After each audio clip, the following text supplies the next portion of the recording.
नमस्कार, मैं हूं निखिल भटनागर और आप देख रहे हैं newsviews360.com।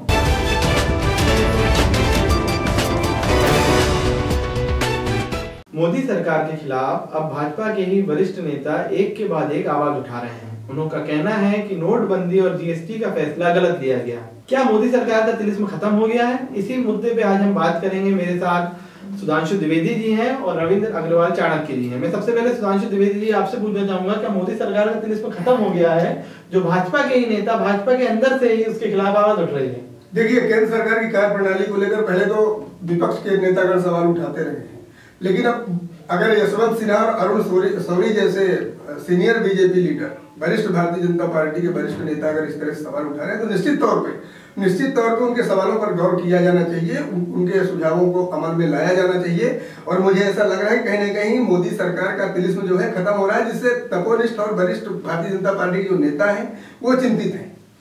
अग्रवाल जी, आपकी राय इस बारे में क्या है? देखिए, जब भी कोई परिवर्तन होता है तो रूढ़िवादी जो लोग होते हैं, जो पुराने होते हैं, इसीलिए अपन युवा की बात करते हैं कि यूथ आना चाहिए सामने, क्योंकि जो पुराने लोग होते हैं वो जल्दी से नए परिवर्तनों को पचा नहीं पाते हैं। और जो भी आप देखिए आज जो विरोध कर रहे हैं वो कोई नए युवा वर्ग विरोध कर रहा है, बिल्कुल नहीं। जो पुराने लोग हैं, जो हाशिए पे जा चुके हैं, जिनकी पार्टी में कहीं पूछ परख नहीं है, तो वो केवल अखबारों की हेडलाइन बनने के लिए इस तरीके के विरोध प्रकट कर रहे हैं।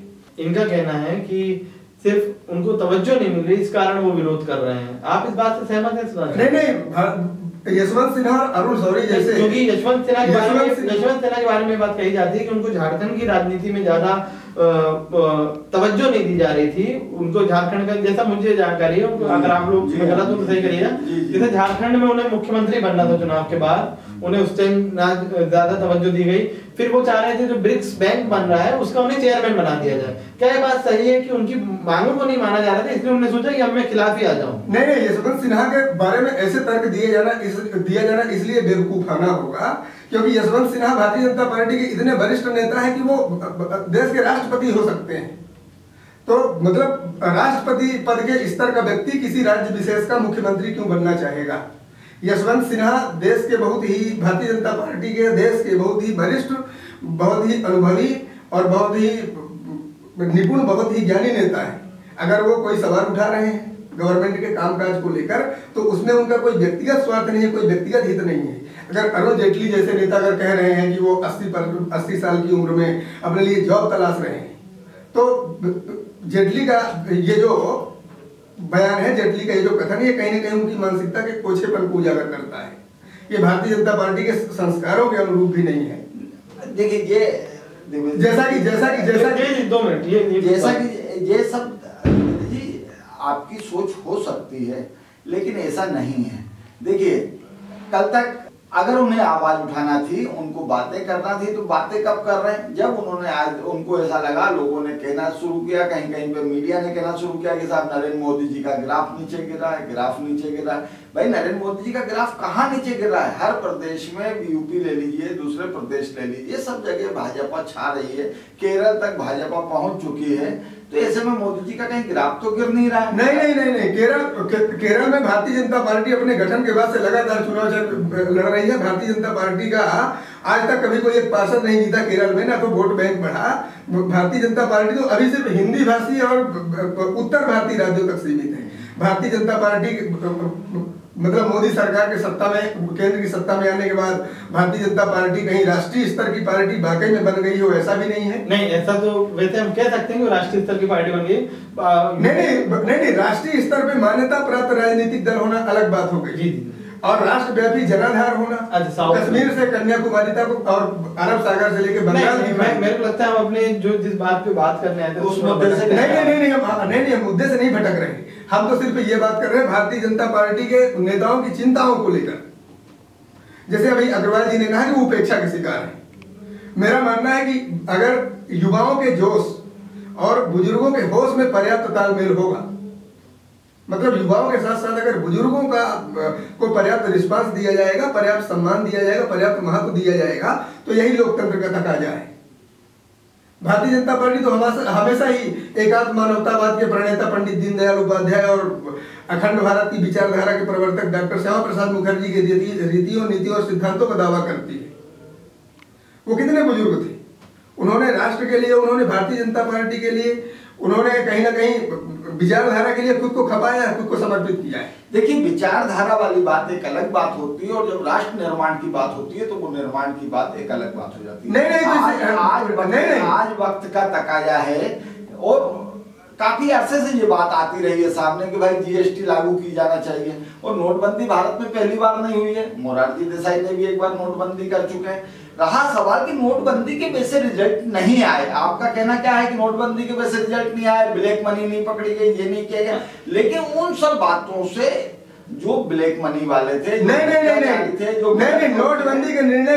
नोटबंदी के निर्णय को लेकर बहुत से लोग तो ये कह रहे हैं, मैं तो ये कहूंगा कि जल्दबाजी में लिया गया निर्णय है। नोटबंदी को लेकर तो लोग ये तक कह रहे हैं कि ये तो नशे में लिया गया निर्णय है। मोदी ने रात में 8 बजे ऐलान कर दिया टीवी में और समाचार पर, हाँ 8 बजे 12 बजे की कल से 1000 और 500 के नोट नहीं, जब भी इस तरह के निर्णय लिए जाते हैं तो जो निर्णय पहले से घोषित नहीं होते हैं। अगर पहले से घोषित होते तो उनकी स्थिति अलग होती। ऐसे निर्णय एकाएक घोषित किए जाते हैं, लेकिन ऐसा नहीं होता कि वो तुरंत लिए गए। बहुत गोपनीय तरीके से उसकी तैयारी होती है, बहुत साइलेंट तरीके से उस सब बात को तैयार किया जाता है, और उसके बाद उसकी घोषणा की जाती है। ऐसा तो नहीं है कि 1 महीने पहले हम भारत पाकिस्तान से हमला करने जाएगा तो 1 महीने पहले से हम फला तारीख को हमला करेंगे। नहीं, पाकिस्तान पे हमला करना, नहीं, एक मिनट, पाकिस्तान पे हमला करना और देश के अंदर कोई महत्वपूर्ण निर्णय लेना, इसमें धरती और आसमान का फर्क है।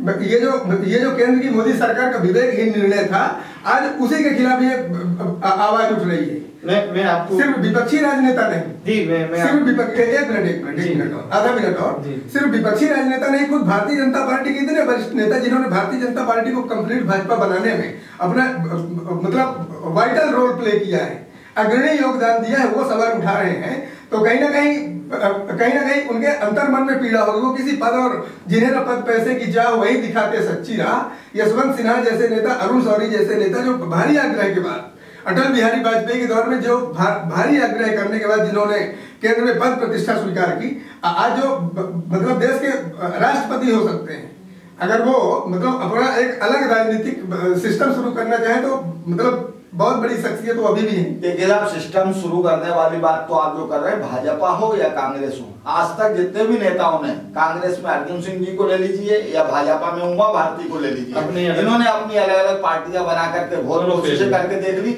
ये खुद भी चुनाव नहीं जीत सके, दूसरों को जिताना तो बहुत दूर की बात होती है। पहली बात तो यह है कि संगठन से नेता होता है, नेता से संगठन नहीं होता, नंबर 1। नंबर दूसरी बात यह है कि यहाँ आप जो इसकी बात कर रहे हैं कि बुजुर्ग नेताओं वाली बात कर रहे हैं, तो जब श्रीमती इंदिरा गांधी युवा थी, वो प्रधानमंत्री बनी, प्रधानमंत्री बनने के बाद जो पुराने उस समय के नेता थे, जिसके लिए कामराज योजना बनी थी, जो पुराने नेता थे, तो उन्होंने क्या भाई ये नई नेता है, ये कल की लड़की, इसको कैसे प्रधानमंत्री बना दिया। लेकिन जब उनके निर्णय आए सामने, प्रीवी पर्स बंद करने का निर्णय आया, बैंकों के राष्ट्रीयकरण करने का निर्णय आया, फिर जो बांग्लादेश के अंदर जो पाकिस्तान का एक पार्ट था, एक हिस्सा था, वहां पे जो बांग्ला मुक्ति सेना जो अपना एक अभियान चला रही थी, उनको मदद करने का निर्णय आया। तो हमारे देश के लोगों को मालूम पड़ा, विदेश के लोगों को मालूम पड़ा कि श्रीमती इंदिरा गांधी एक बहुत दूरदर्शी और बहुत ही पावरफुल नेता है। कितने समय में? 2-4 साल का। नहीं, मैं आपकी मैंने पूरी बात सुनी, 2 मिनट मेरी बात सुन लीजिए। नरेंद्र मोदी जी ने प्रधानमंत्री बनने के बाद पहला निर्णय नोटबंदी का लिया, दूसरा निर्णय जीएसटी का लिया, तीसरा निर्णय जो वो ले रहे हैं अपना नोटों के मामले में प्लास्टिक मनी का।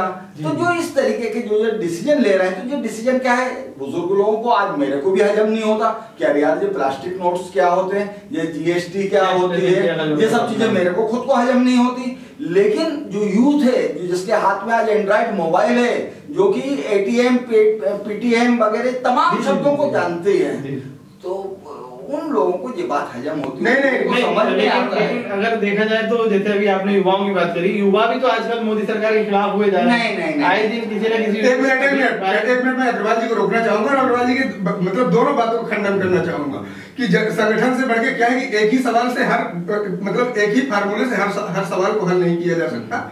आप बता रहे हैं कि वो अर्जुन सिंह ने अलग पार्टी बनाई, उमा भारती ने अलग पार्टी बनाई, सक्सेस नहीं हुए। अरे भाई अलग कांग्रेस से अलग होकर अलग पार्टी शरद पवार ने भी बनाई। एनसीपी राष्ट्रीय मान्यता प्राप्त राजनीतिक दल बन गया। ममता बनर्जी प्रचंड बहुमत के साथ केंद्र की सत्ता में आई है। कभी ममता बनर्जी बंगाल में कांग्रेस की सीनियर नेता हुआ करती थी। तो अपन ये तो बिल्कुल नहीं कह सकते कि संगठन से बड़ा व्यक्ति नहीं होता, व्यक्ति से बड़ा संगठन नहीं होता। जो लोग अलग हुए मतलब कांग्रेस के भाजपा देखिए समस्या है।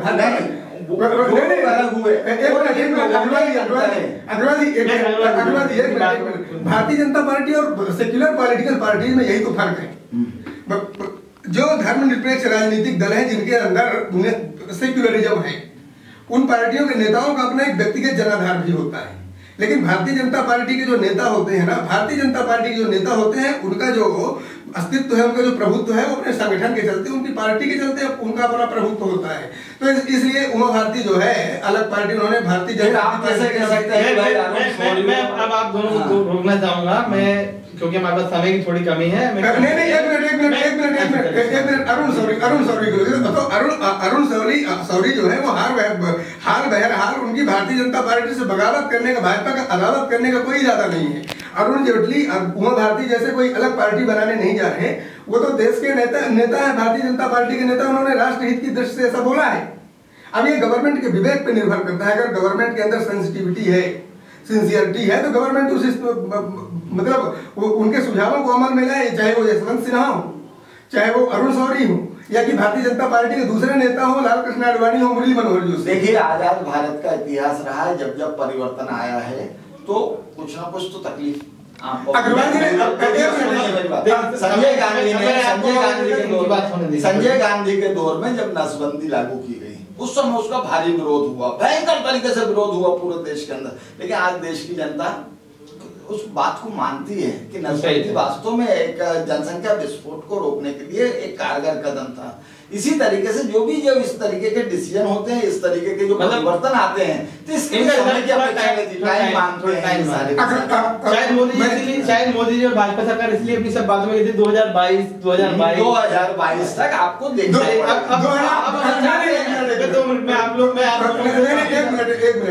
एक मिनट अपन थोड़ा बातचीत को और आगे बढ़ाते हैं। नहीं, समय की थोड़ी कमी है। नहीं, अभी जैसे अग्रवाल जी ने के कामराज की बात करी, तो के कामराज इंदिरा गांधी बनाम अगर भारतीय जनता पार्टी नरेंद्र मोदी और वो बीजेपी के दूसरे नेताओं की बात करें तो उनमें धरती आसमान का फर्क है।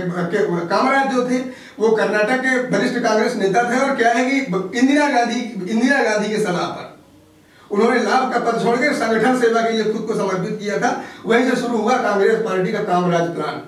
आप दोनों से पूछना चाहूंगा कि अगर जीएसटी और नोटबंदी जैसे निर्णय लिए गए जो जनता के लिए भी जनता को भी थोड़े गलत लग रहे हैं, भाजपा के वरिष्ठ नेताओं को भी गलत लग रहे हैं, तो अब इसकी भरपाई के लिए केंद्र सरकार को क्या करना चाहिए? योग्य प्रतिबद्ध अनुभवी और निपुण लोगों की उसमें मदद ली जानी चाहिए। डॉक्टर मनमोहन सिंह जैसे, चिदम्बरम जैसे, अरुण शौरी के पूरे देश हित में सब कुछ आता है।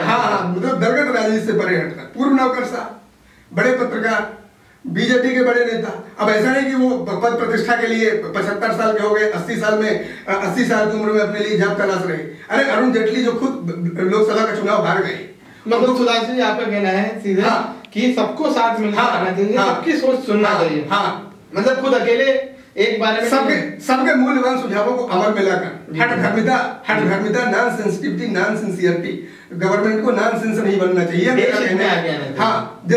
देश इतने जो राष्ट्रवाद गाय गोबर और वो मोदी वो सब नहीं चलना चाहिए। जी अग्रवाल जी आपके एक कंक्लूजन में, क्योंकि समय की बहुत कमी है, बात ये है जो भी निर्णय इन्होंने लिए हैं, चाहे जीएसटी का है, नोटबंदी का है, प्लास्टिक मनी, पेटीएम वगैरह का जो निर्णय लिए हैं, इसके लिए थोड़ा वेट करना चाहिए। ये थोड़ी कि आज अपन ने डिसीजन लिया, भाई एक व्यक्ति के लिए डिसीजन नहीं है, 1.25 अरब की आबादी के लिए डिसीजन है। इनके परिणाम आते आते आएंगे, और जो परिणाम आएंगे वो निश्चित रूप से हमारे देश से भ्रष्टाचार को हटाएंगे और तमाम उन बातों को दूर करेंगे और जो पैसा जो टैक्स चोरी हो रहा था बुरी तरीके से 70 साल के अंदर, वो टैक्स चोरी रुकेगी तो वो सरकार के खजाने में ज्यादा पैसा आएगा और उससे देश का ज्यादा विकास होगा। लेकिन आपने उनको 70 साल का समय दिया, इनको 2-4-10 साल का। इसी बात से हम अपनी आज के मुद्दे को खत्म करेंगे। ये वीडियो देखने के लिए बहुत बहुत धन्यवाद। बहुत बहुत धन्यवाद सुधांशु जी और अग्रवाल जी, आपका हमारा साथ देने के लिए। अगर आपके कोई सुझाव हो कि सरकार को क्या करना चाहिए, या आप कुछ चाहते हो कि हम इस बारे में भी आपके बीच आए, तो आप प्लीज हमारे कमेंट बॉक्स पे कमेंट दीजिएगा। ये वीडियो देखने के लिए बहुत बहुत धन्यवाद। आप देख रहे थे newsviews360.com।